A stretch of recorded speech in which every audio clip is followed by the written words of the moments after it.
ಕಲಾರಾಧನೆ ಅಂದ್ರೇನು? ಕಲಾರಾಧನೆ ಅಂದರೆ ವೀಣೆ ಎಂಜಾಯ್ ಮಾಡಿದೆ, ನಾನು ಕೊಳಲು ಎಂಜಾಯ್ ಮಾಡಿದೆ, ನಾನು ತಬಲಾ ಎಂಜಾಯ್ ಮಾಡಿದೆ.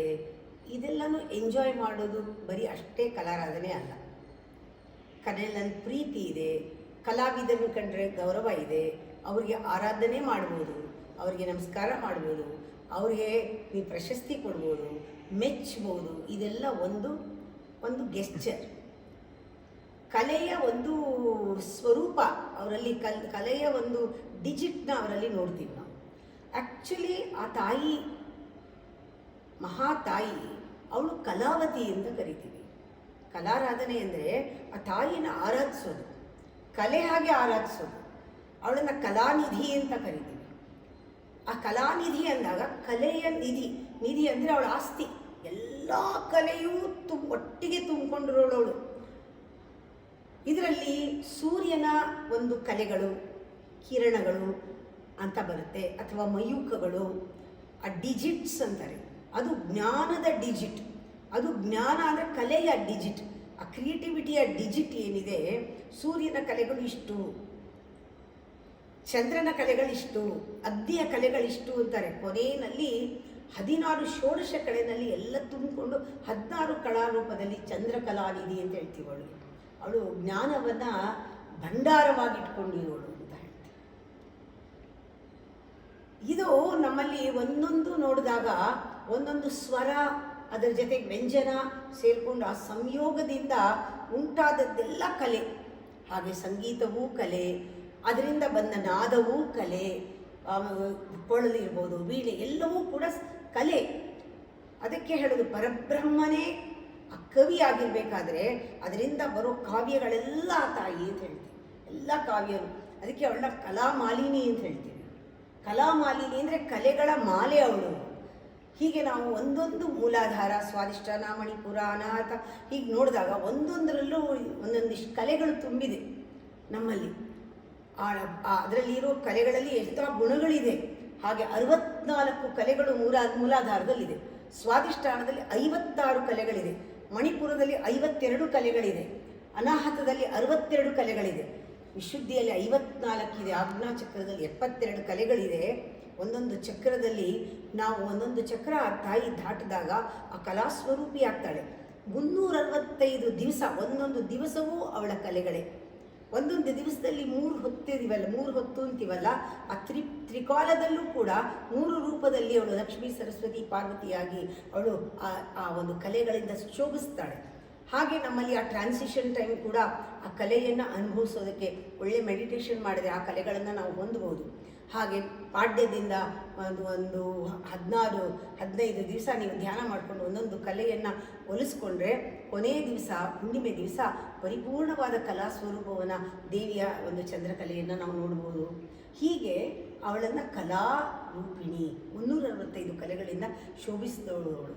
ಪ್ರತಿ ದಿವಸವೂ ನಮ್ಮ ಜೀವನದಲ್ಲಿ ಒಂದೊಂದು ವರ್ಷ ಆದಾಗ ಆ ಒಂದು 365 ಕಲೆಗಳು ಕೂಡಿಕೊಂಡಾಗ ನಮಗೆ ಒಂದು ಹೊಸ ವರ್ಷ ಆಯಿತು ಅಂತ, ಬರ್ತ್ಡೇ ಆಯಿತು ಅಂತ. ಅದು ಸೆಲೆಬ್ರೇಟ್ ಮಾಡೋದು ಅಂದರೆ ನಾವು ಹುಟ್ಟಿದ ಬರೀ ತಾರೀಕು ಮುಖ್ಯ ಅಲ್ಲ, ನಾವು ಎಷ್ಟು ಕಲೆಗಳನ್ನು ಕೂಡಿಸ್ಕೊಂಡಿದ್ದೀವಿ, ಯಾವ್ಯಾವ ಚಕ್ರದಲ್ಲಿ ಎಷ್ಟೆಷ್ಟು ಕಲೆಗಳು, ಸತ್ವವಾದ ಕಲೆಗಳು ನಮ್ಮಲ್ಲಿ ಸೇರಿಕೊಂಡಿದೆ.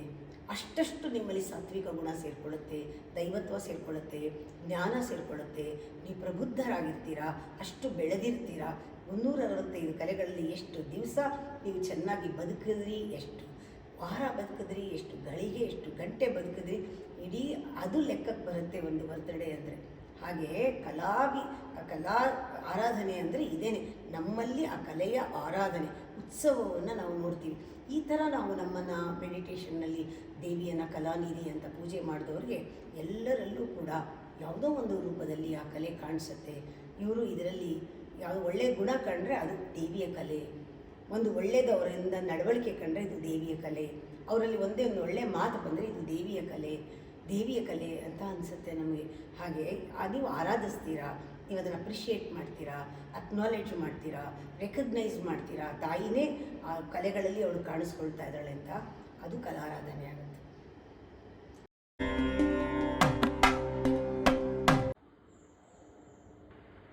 ಗೊತ್ತಿಲ್ಲದೆ ಇರೋದು ರಹಸ್ಯ, ಗೊತ್ತಾಗದೆ ಇರೋದು ರಹಸ್ಯದ ರಹಸ್ಯ, ಈ ರಹಸ್ಯಗಳನ್ನ ನಾವು ಅರಿಯೋದು ಹೇಗೆ? ಇದೊಂದು ಬ್ಯೂಟಿಫುಲ್ ಕ್ವೆಶ್ಚನ್. ಸ್ಪಿರಿಚುಯಾಲಿಟಿ ಅಥವಾ ಸ್ಪಿರಿಚುವಲ್ ಜರ್ನಿ, ಯಾತ್ರೆ, ಪಿಲಿಗ್ರಿಮೇಜ್ ಅಂದಾಗ ಇದು ಸ್ಥೂಲದಿಂದ ಸೂಕ್ಷ್ಮಕ್ಕೆ ಹೋಗೋದು.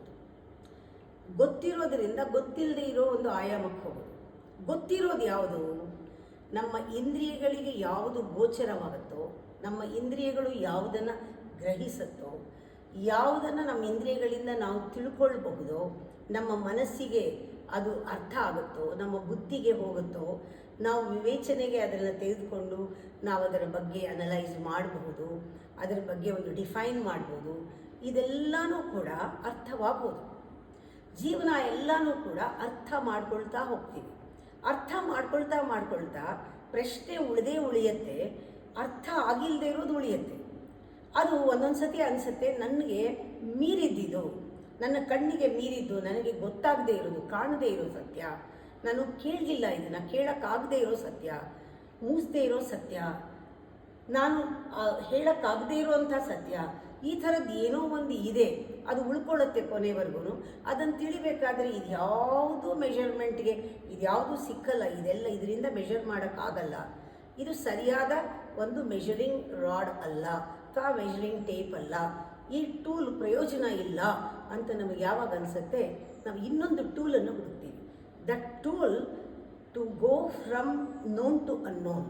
ತಿಳ್ಕೊಂಡಿರೋದ್ರಿಂದ, ಗೊತ್ತಿರೋದ್ರಿಂದ ರಹಸ್ಯವಾಗಿ ನಮಗೆ ಕಾಣದೇ ಇರೋದಿಲ್ಲ, ಇಂದ್ರಿಯಕ್ಕೆ ಗೋಚರವಾಗದೇ ಇರೋದು ಅತಿ ಇಂದ್ರಿಯ ಜ್ಞಾನ ಅಂತ. ಅದಕ್ಕೆ ನಮಗೆ ಒಂದು ಟೂಲ್ ಬೇಕು, ದಟ್ ಈಸ್ ಮೆಡಿಟೇಷನ್. ಅದು ಸೂಕ್ಷ್ಮವಾದ ಟೂಲು ಮೆಡಿಟೇಷನು. ಏನು? ಇಂದ್ರಿಯಗಳನ್ನು ತನ್ನಷ್ಟಕ್ಕೆ ತಾನು, ದೇಹನ ಸಂಪೂರ್ಣವಾಗಿ ಬಿಟ್ಟು, ಮನಸ್ಸನ್ನು ಬಿಟ್ಟು, ಬುದ್ಧಿಯನ್ನು ಬಿಟ್ಟು, ಯಾವುದಕ್ಕೂ ಕೆಲಸ ಇಲ್ಲ, ಎಲ್ಲದಕ್ಕೂ ರೆಸ್ಟ್ ಕೊಟ್ಟು ಆರಾಮಾಗಿ ಕೂತಾಗ ನಮಗೆ ಗೋಚರವಾಗುತ್ತೆ, ಇದನ್ನೆಲ್ಲ ಮೀರಿ ಏನೋ ಒಂದು ಅನುಭವಕ್ಕೆ ಬರುತ್ತೆ. ಈ ಪ್ರತಿ ಸತಿ ಅನುಭವಕ್ಕೆ ಬಂದಾಗಲೂ ಕೂಡ ಗೊತ್ತಾದ ತಕ್ಷಣ ನಿಮ್ಮ ಗೊತ್ತಿರೋ ಪ್ರಪಂಚಕ್ಕೆ ಹೋಗಿ ಸೇರ್ಕೊಳ್ಳುತ್ತಿದ್ದು. ಇದು ನನಗೆ ಅನುಭವಕ್ಕೆ ಬಂತು, ಇದು ಇಷ್ಟಿದೆ, ಇದರಿಂದ ಇಷ್ಟು ಆನಂದ ಆಯಿತು, ಇದರಿಂದ ಖುಷಿ ಆಯಿತು, ಇದರಿಂದ ನನಗೆ ಇದು ನಶ್ವರ ಅಂತ ಗೊತ್ತಾಯಿತು, ಇದರಿಂದ ಇದು ನಶ್ವರ ಅಂತ ಗೊತ್ತಾಯಿತು, ಇದು ಮಾಯೆ ಅಂತ ಗೊತ್ತಾಯಿತು. ಹೀಗೆ ಜ್ಞಾನ ನಿಮಗೆ ಉದಯವಾಗ್ತಾ ಹೋಗುತ್ತೆ. More you know about unknown, more the known will be known. ನಿಂಗೆ ಗೊತ್ತಿರೋದು ಚೆನ್ನಾಗಿ ಗೊತ್ತಾಗತ್ತೆ. ಇಷ್ಟೇ, ಇದಿಷ್ಟೇ, ಇದು ಇಷ್ಟು ಮೀರಿ ಹೋಗೋಕ್ಕಾಗಲ್ಲ ಅಂತ. ಮಾಯೆಯ ಒಂದು ಲಿಮಿಟೇಷನ್ಸ್ ಏನು ಅದೆಲ್ಲ ಗೊತ್ತಾಗ್ತಾ ಬರುತ್ತೆ, ಇನ್ಕ್ಲೂಡಿಂಗ್ ಅವರ್ ಬಾಡಿ. ಅದನ್ನೇ ಹೇಳೋದು, ನೋನ್ ಟು ಅನ್ನೋನ್ ಬಂದಾಗ ಗೊತ್ತಾಗ್ತಾ ನಮ್ಮ ಅನುಭವದಲ್ಲಿ ಗೊತ್ತಾಗ್ತಿರುತ್ತೆ. ಇದನ್ನು ಜ್ಞಾನ ಅಂತ ಹೇಳ್ತಾರೆ. ಆದರೆ ಒಂದು ಅಜ್ಞಾನಕ್ಕೂ ಒಂದು ಲಿಮಿಟ್ ಇದೆ. ನಮ್ಮ ಬುದ್ಧಿವಂತಿಕೆ, ನಮ್ಮ ಪ್ರಜ್ಞಾವಸ್ಥೆ, ನಮ್ಮ ಎಚ್ಚರ ಎಲ್ಲ ಬೇಕಾದಕ್ಕೆ ಆ ಲಿಮಿಟ್ ದಾಟಿದಾಗ ತಿಳ್ಕೊಳ್ಳೋಕೆ ಆಗದೇನೇ ಇರೋದು ಒಂದಿದೆ, ಅನ್ನೋವಬಲ್ ಅಂತ ಹೇಳ್ತೀವಿ. ಇದು ರಹಸ್ಯ ಅಲ್ಲ, ಇದು ತಿಳ್ಕೊಳ್ಳೋಕ್ಕಾಗದೇ ಇರೋದು ಅಂದಾಗ ಇದು ನಾವೇ ಅದು ಆಗ್ಬಿಡೋದು. ಅನ್ನೋಬಲ್ಲೇ ರಹಸ್ಯ, ನಾವೇ ಅದು ಅನ್ನೋದು, ಅದು ಗೊತ್ತಾಗೋದಲ್ಲ, ಹಾಗಿರೋದು. ನಾನೇ ಅದು ಅಂತ ಅರಿವಿಗೆ ಬಂದಾಗ ನಾವೇ ಆಗಿಬಿಡೋದು. ಅವಾಗ ನಾವೇನು ಅದ್ರ ಬಗ್ಗೆ ಮಾತಾಡೋಕ್ಕಾಗಲ್ಲ. ಅದು ರಹಸ್ಯದ ರಹಸ್ಯ. ಆ ರಹಸ್ಯವನ್ನು ಹೇಳೋಕ್ಕೂ ಸಾಧ್ಯ ಇಲ್ಲ, ನಾವೇ ಅದಾಗಿರ್ತೀವಿ. You become knowledge, you become light, you become ಆನಂದ, you become that. When you are that, everything is that. ಅದೇ ನಿಂಗೆ ಆನಂದ, ಸರ್ವರಲ್ಲೂ ಆನಂದ, ಸರ್ವರಲ್ಲೂ ಬೆಳಕು, ಸರ್ವವೂ ನಿನಗೆ ಶಕ್ತಿನೇ. ಆ ರೀತಿ ಎಲ್ಲವೂ ದೇವರೇನೆ, ಎಲ್ಲ ಕಡೆನೂ ದೇವರೇ. ಆ ರೀತಿ ನಿನಗೆ ಅನುಭವಕ್ಕೆ ಬರ್ತಾ ಇರುತ್ತೆ, ಅದನ್ನು ಎಕ್ಸ್ಪ್ಲೇನ್ ಮಾಡೋಕ್ಕಾಗಲ್ಲ. ಅದರಿಂದ ಇದು ಆ ಅನುಭೂತಿ, ಇದು ಅನುಭವ.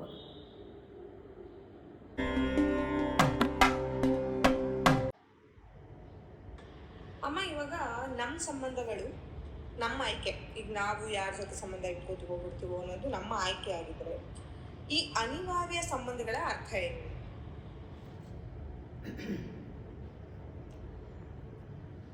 ಋಣಾನುಬಂಧ ಬೇಡ. ಪ್ರತಿಯೊಂದು ಋಣ, ನಮ್ಮ ಹಿಂದಿನ ಋಣಗಳ ಮೇಲೆ ಸಂಬಂಧಗಳು. ಇದನ್ನು ನೀನೇನು ಮಾಡೋಕ್ಕಾಗೋದೇ ಇಲ್ಲ. ಈ ಸಂಬಂಧಗಳು ಇನ್ನೆವಿಟಬಲ್. ರಕ್ತ ಸಂಬಂಧ ಇರಬಹುದು, ಅಥವಾ ಸ್ನೇಹ ಇರ್ಬೋದು, ಇವೆಲ್ಲವೂ ಕೆಲವು ನಾವು ಮಾಡೋದಿರುತ್ತೆ. ಕೆಲವರಿಗೆ ಒಂದು ಸಾಲ ಇರುತ್ತೆ, ಕೊಡೋದಿರುತ್ತೆ, ಅವರು ಬಂದೇ ಬರ್ತಾರೆ, ಯಾವುದಾದ್ರೂ ಒಂದು ರೂಪದಲ್ಲಿ ಬಂದೇ ಬರ್ತಾರೆ. ಅದು ನಾವು ಕೊಡಲೇಬೇಕಾಗತ್ತೆ, ಕೊಡೋ ಹಾಗಾಗತ್ತೆ. ಅಕಸ್ಮಾತ್ ಕೊಡದೇ ಇದ್ದರೆ ಮುಂದಿನ ಜನ್ಮಕ್ಕೆ ಮತ್ತೆ ಕಂಟಿನ್ಯೂ ಆಗುತ್ತೆ ಆ ಋಣ.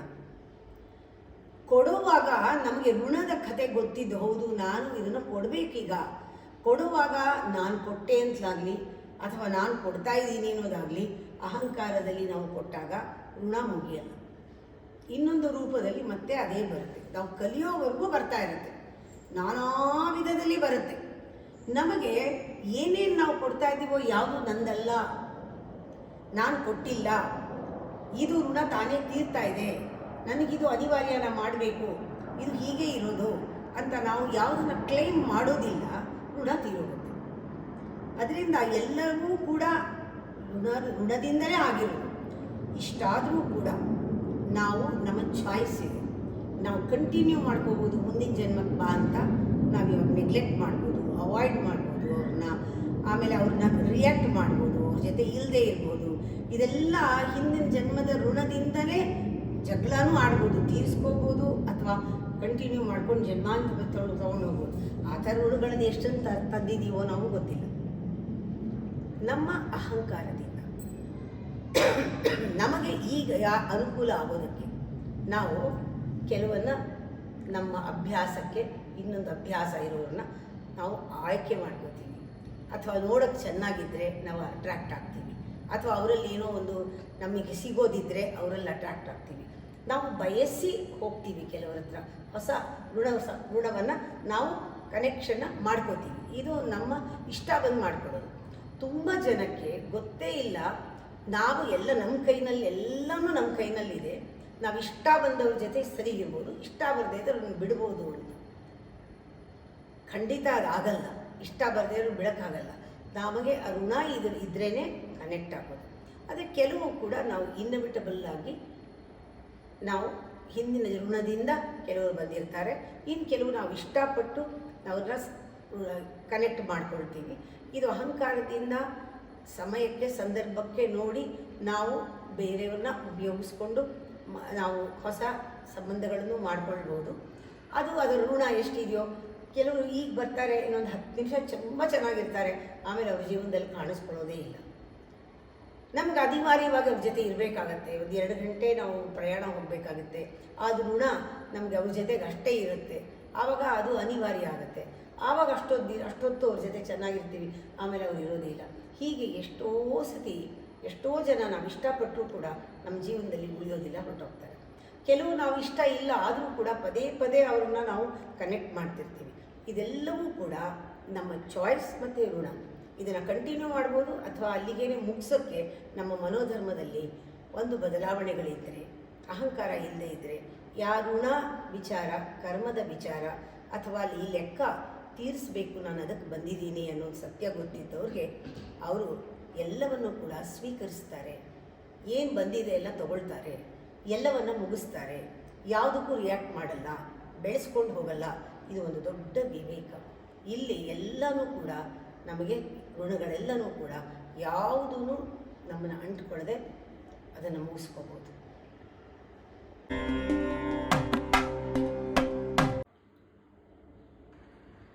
ಅಮ್ಮ, ಮಳೆ ಬರೋದಕ್ಕೂ ಹೋಮಕ್ಕೂ ಒಂದು ಸಂಬಂಧ ಇದೆ ಅಂತ ಹೇಳ್ತಾರೆ, ಹೌದಾ? ಜನ ನಿಮಗೆ ಎಕ್ಸ್ಪೀರಿಯನ್ಸ್ ಇದೆಯಾ ಈ ಒಂದು ವಿಚಾರದಲ್ಲಿ? ಇದು ಲಾ ಆಫ್ ಅಟ್ರಾಕ್ಷನ್ ಆಳವಾಗಿ ನೋಡಿದಾಗ ಭೂಮಿ ಮತ್ತು ಆಕಾಶ, ಅರ್ತ್ ಆ್ಯಂಡ್ ಹೆವೆನ್ ಅಂತಾರೆ. ಈ ಭೂಮಿಗೆ ಆಕಾಶದ ಕಡೆಗೆ ಆಕರ್ಷಣೆ, ಆಕಾಶಕ್ಕೆ ಭೂಮಿ ಕಡೆ ಆಕರ್ಷಣೆ ಸಹಜ. ಇದು ಒಂದು ಶಿವ, ಒಂದು ಶಕ್ತಿಯ ಒಂದು ಆಕರ್ಷಣೆ. 2 ಫೋರ್ಸ್ ಆಕರ್ಷಣೆ, ನೆಗೆಟಿವ್ ಪಾಸಿಟಿವ್ ಫೋರ್ಸ್. ಆದರೆ ಭೂಮಿಯ ಒಂದು ಶಕ್ತಿ ಏನು ಅಂದರೆ ಎಲ್ಲದನ್ನು ಕೆಳಗೆ ಎಳ್ಕೊಳ್ಳೋದು, ಗ್ರಾವಿಟೇಷನಲ್ ಪುಲ್. ಸರ್ಟನ್ ಲೆವೆಲ್ ಆದಮೇಲೆ ಸ್ಪೇಸ್ನಲ್ಲಿ ಈ ಪುಲ್ ಇರಲ್ಲ. ಅದು ಎಷ್ಟು ಶಕ್ತಿ ಇರುತ್ತೆ ಅಂದರೆ ಕೆಳಗಿಂದ ಮೇಲಕ್ಕೆ ಎಳ್ಕೊಳ್ಳುತ್ತದೆ. ನಮಗೆ ಆ ಮೇಲಕ್ಕೆ ಹೋಗುವ ಎಲಿವೇಟೆಡ್ ಫೀಲಿಂಗ್ ಬರಬೇಕಾದ್ರೇ ನಮಗೆ ಈ ಸಾಲಿಡ್ ಆಗಿರುವಂತಹ ಬಾಡಿ, ಹರಿಯೋ ನೀರು ಥರ ಇರುವಂತಹ ಮನಸ್ಸು, ಈ ಪೃಥ್ವಿ ಜಲತತ್ವವನ್ನು ಮೀರಿ ವಾಯು ಮಂಡಲ, ಆಮೇಲೆ ಆಕಾಶ, ಇದನ್ನು ಮೀರಿದಾಗ ವಿಶುದ್ಧಿ ಚಕ್ರವನ್ನು ಮೀರಿ ನಾವು ಹೋದಾಗ ನಮಗೆ ಆ ಫುಲ್ ಗೊತ್ತಾಗುತ್ತೆ. ದೇಹ ಸಡಿಲವಾಗುತ್ತೆ, ದೇಹದ ಅನುಭವ ಇರಲ್ಲ, ಬಾಡಿ ಲೈಟ್ ಆಗುತ್ತೆ. ಇದೆಲ್ಲವೂ ಕೂಡ ನೇಚರ್ನಲ್ಲಿ ಆಗೋದು. ನಮಗೂ ಮತ್ತು ಆ ಯೂನಿವರ್ಸ್ಗೂ ಎಷ್ಟು ಹತ್ತಿರದ ಕನೆಕ್ಷನ್ ಇದೆ. ಹೋಮ ಪ್ರತಿಯೊಂದು ಮಾಡೋದು ನಾವು ಹೋಮವೇ, ಯಜ್ಞವೇ. ಜೀವನ ಒಂದು ಯಜ್ಞ. ಎಷ್ಟು ಥರ ಯಜ್ಞಗಳನ್ನು ಹೇಳಿದ್ದೀನಿ ನಾನು. ಪೂಜೆ ಒಂದು ಯಜ್ಞ, ನಾವು ಊಟ ಮಾಡಿದ್ರೆ ಅದು ಜೀರ್ಣ ಆಗೋದು ಒಂದು ಯಜ್ಞ. ಹಾಗೆ ನಾವು ಸಾಂಕೇತಿಕವಾಗಿ ಹೋಮವನ್ನು ಮಾಡಿ, ದಿಗ್ಬಂಧನ ಮಾಡಿ, ಗ್ರಹಗಳನ್ನೆಲ್ಲನೂ ಕೂಡ ಆ ಯೋಗದಲ್ಲಿ ಇಟ್ಟು ನಾವು ಹೋಮವನ್ನು ಮಾಡಿದಾಗ ಆ ಮಂತ್ರದ ಶಕ್ತಿ, ಒಂದು ಫ್ರೀಕ್ವೆನ್ಸಿ ಲೆವೆಲ್, ಅದಕ್ಕೊಂದು ಪರಿಧಿಯನ್ನು ಸೃಷ್ಟಿ ಮಾಡುತ್ತೆ. ಆಮೇಲೆ ಅದಕ್ಕೆ ಹಾಕೋ ಇಂಗ್ರೀಡಿಯೆಂಟ್ಸ್ ಏನೇನು ಹಾಕ್ತೀವಿ, ಅದರಿಂದ ಬರೋ ಧೂಮ ಆಕಾಶದ ಕಡೆಗೆ ಆಕರ್ಷಣೆ ಆಗುತ್ತೆ. ಯಾವಾಗ ಇದೆಲ್ಲ ಒಟ್ಟು ಸೇರಿ ಮೇಲಕ್ಕೆ ಹೋಗುತ್ತೋ ಆ ಮೋಡಕ್ಕೆ ಅದು ಬೇಕು, ಎಲ್ಲ ಎಳ್ಕೊಳ್ಳುತ್ತೆ.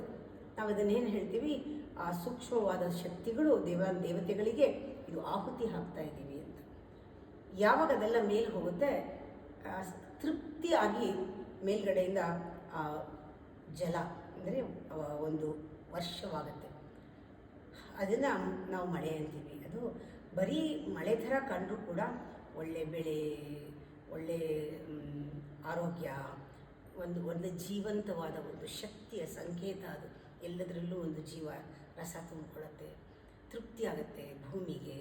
ಇಲ್ಲಿಂದ ಹೋಗಿ ಆಕಾಶ ತಲುಪಿ ಕೆಳಗಡೆ ಬರೋದು, ಇದೆಲ್ಲ ಒಂದು ಸೈಕಲ್.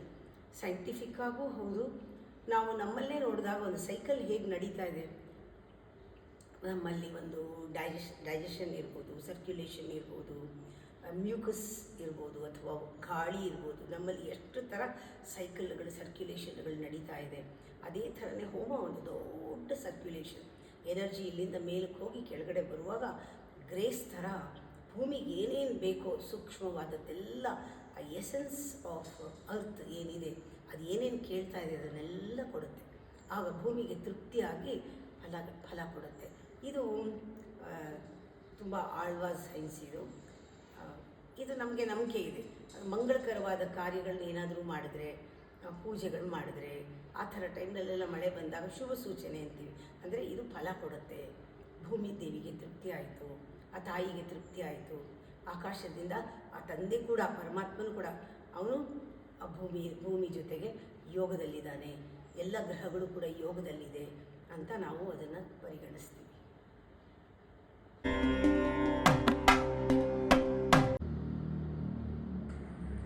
ಅಮ್ಮ, ನೀವು ಯಾವತ್ತಾದ್ರೂ ಮಾಯೆಗೆ ಹೆದರ್ಕೊಂಡಿದ್ದೀರಾ?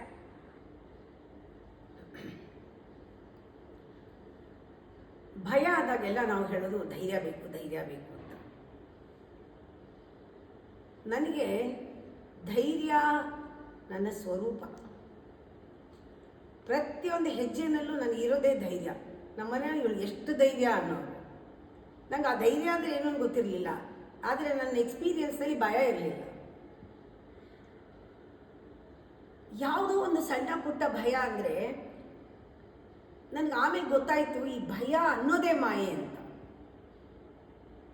ಮಾಯೆಗೆ ಹೆದರಿದ್ದೀರಾ ಅಂತ ಕೇಳಿದೆಯಲ್ಲ, ಆ ಮಾಯೇನೇ ಭಯ, ಭಯನೇ ಮಾಯೆ. ಭಯ ಅನ್ನೋದು ಇಲ್ಲ, ಆ ಹೆದರಿಕೆ ಅನ್ನೋದೇನೇ ಮಾಯೆ. ಯಾವಾಗಲಾರು ಒಂಚೂರು ಬಂದಾಗ ಅದು ಬಂದು ಹೋಗುತ್ತಲ್ಲ, ಯಾವುದು ಬಂದು ಹೋಗುತ್ತೋ ಅದು ಶಾಶ್ವತವಾಗಿರಲ್ವೋ, ಅವೆಲ್ಲ ಮಾಯೇನೆ. ಅದ್ರ ಜೊತೆ ಇಲ್ಲದೆ ಇರೋದ್ರ ಜೊತೆ ಫೈಟ್ ಮಾಡಿದ್ರೆ ಯಾರಿಗೆ ಸುಸ್ತಾಗೋದು? ನಮಗೆ ಸುಸ್ತಾಗೋದು. ಕತ್ತಲ ಜೊತೆ ಗುದ್ದಾಡೋ ಬದಲು ಒಂದು ಬೆಳಕು ತಂದರೆ ಆಯ್ತಲ್ವಾ? ನಮಗೆ ಭಯ ಹೋಗಲಿ ಅನ್ನೋಕ್ಕಿಂತ ಜೈ ಭವಾನಿ ಅಂದರೆ ಸಾಕಲ್ವಾ? ಧೈರ್ಯ ಅನ್ನೋದು ಒಳಗಡೆಯಿಂದ ನಾವು ಬಂದಾಗ ಅದೇ ಬೆಳಕು, ಅದೇ ಜ್ಞಾನ. ಧ್ಯಾನದಲ್ಲಿ ಸಿಗೋದೇ ಧೈರ್ಯ, ಕಾನ್ಫಿಡೆನ್ಸ್, ಸೆಲ್ಫ್ ಕಾನ್ಫಿಡೆನ್ಸ್, ಆತ್ಮವಿಶ್ವಾಸ, ಆತ್ಮಗೌರವ, ಆತ್ಮದಲ್ಲಿ ಒಂದು ರೀತಿಯ ದಯೆ, ಕರುಣೆ, ನನ್ನ ಬಗ್ಗೆ, ನನ್ನ ಆತ್ಮದ ಬಗ್ಗೆ. ಇವೆಲ್ಲನೂ ಕೂಡ ಸ್ವಭಾವದಿಂದ ಮೆಡಿಟೇಷನಲ್ಲಿ ಬರುತ್ತೆ. ಆವಾಗ ಮಾತೇ ಇಲ್ಲ ಭಯ ಅನ್ನೋದು. ಭಯ ಅಕಸ್ಮಾತ್ ಆದರೆ ಇದು ಮಾಯೆ ಅಂತ ಗೊತ್ತಾಗುತ್ತೆ. ಎದುರಿಸ್ಬೇಕು. ಫೇಸ್ ಹೇಗೆ? Not fighting, accepting the fear. Accepting the fear, that acceptance ಎಷ್ಟು ಪಾಸಿಟಿವ್ ಆಗಿರಬೇಕು, ಆ್ಯಕ್ಟಿವ್ ಆಗಿರಬೇಕಂದ್ರೆ ಅಲ್ಲಿ ಬೆಳಕು ಕಾಣಿಸುತ್ತೆ ಇಮ್ಮಿಡಿಯೇಟ್ ಆಗಿ. ಹೀಗೆ ಭಯ ಅನ್ನೋದು ಯಾವುದೂ ಇಲ್ಲ. ಭಯ ಆಗುತ್ತೆ ಯಾವಾಗ ಅಂದ್ರೆ ಮಾಯೆ. ಆ ಮಾಯೆ ಮುಚ್ಕೊಂಡಾಗ, ಮೋಡ ಬಂದಾಗ ಏನಾಗುತ್ತೆ? ಡಲ್ ಆಗುತ್ತೆ ಜಾಸ್ತಿ. ಇಡೀ ಖರೀ ಮೋಡ ಬಂದಾಗ, ಗುಡುಗು ಸಿಡ್ಲು ಎಲ್ಲ ಬಂದಾಗ ಆ ಮೊಮೆಂಟಲ್ಲಿ ನಮಗೆ ಒಂದು ಅಲ್ಲಾಡಿಸುತ್ತಲ್ಲ, ಇಮ್ಮಿಡಿಯೇಟಾಗಿ ಗೊತ್ತಾಗತ್ತೆ, ಓ ಮಿಂಚು ಎಲ್ಲ ಮಳೆ ಬರುತ್ತೆ ಅಂತ. ನಾವು ಅದಕ್ಕೆ ಸಿಕ್ಕಾಕೊಳ್ಳಲ್ಲ, ಮಳೆ ಬರುತ್ತೆ ಅಂತ ಗೊತ್ತಾಗತ್ತೆ, ಎದುರಿಸ್ತೀವಿ. ಹಾಗೆ ಜೀವನ ಮಾಯೆ ಅಂತ ಗೊತ್ತಾಗೋದೇ ಸತ್ಯ. ಆ ಸತ್ಯ ಪ್ರತಿ ಸತಿ ಗೊತ್ತಾಗುತ್ತೆ ಆ ಮಾಯೆಯನ್ನು ಭಯ ಬಂದಾಗ.